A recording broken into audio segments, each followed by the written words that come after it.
Welcome to Bespoke Diaries. Today's article is on Coping with the Pain of Loneliness by Rabbi Yisroel Roll, Director, Motivational Speaker, Author, Herzog Pain Relief Center, Israel, USA. Remember when you were just beginning to take your first steps? You had been holding onto the sofa in the living room and your parents and grandparents were clapping and cheering as you let go of the sofa with one hand and took a step forward. Then you completely let go of the couch and took 2 or 3 shaky but quick steps into the middle of the room. You were smiling, 2 bottom teeth flashing, and everyone was screaming, "You did it! Hooray! You're walking!" As you took each new step, your father went to the middle of the room and took a step backwards as he held out his hands to encourage you to keep walking. And then you stopped and realized that you weren't holding on to anything or anyone. You were on your own in the middle of the room. How did I get here? You asked yourself. What am I doing out here all by myself without anything to hold me up? I can't do this.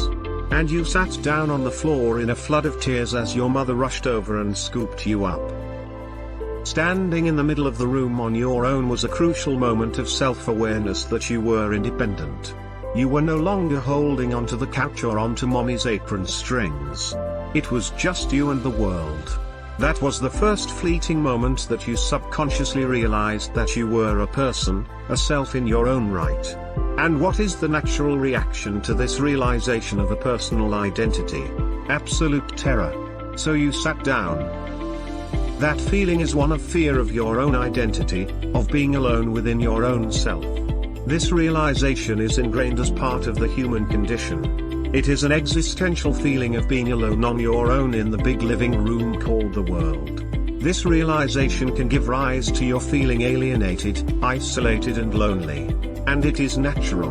Whenever you feel isolated or lonely in life, you are tapping into the same feeling that you first experienced standing alone in the middle of your parents' living room as you walked for the first time. Those scary, lonely situations don't have to give rise to a feeling of alienation. Yes, you are alone because you are unique.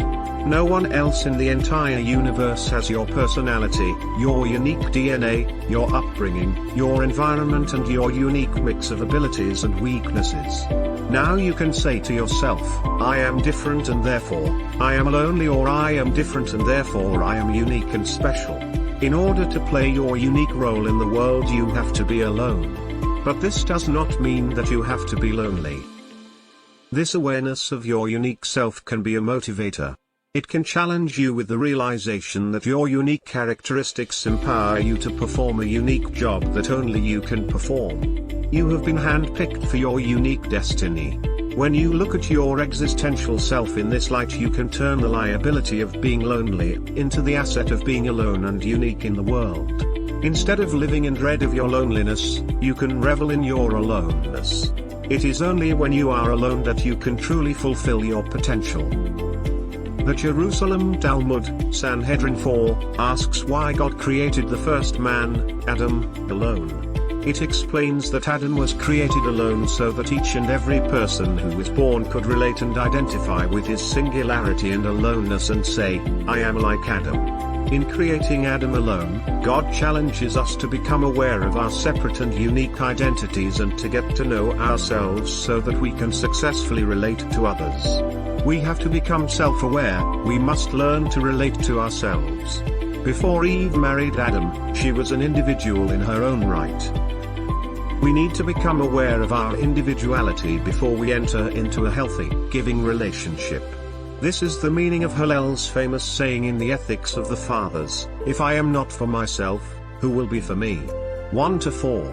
Far from being a statement promoting the ego, it is really a challenge that you have to get to know who you are and learn to develop a personal self-concept as a prerequisite to activating your potential.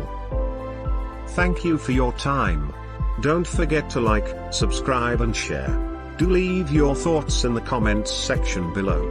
For similar type of article, please reach us at contact@thebespokediaries.com, or you can visit our website www.thebespokediaries.com.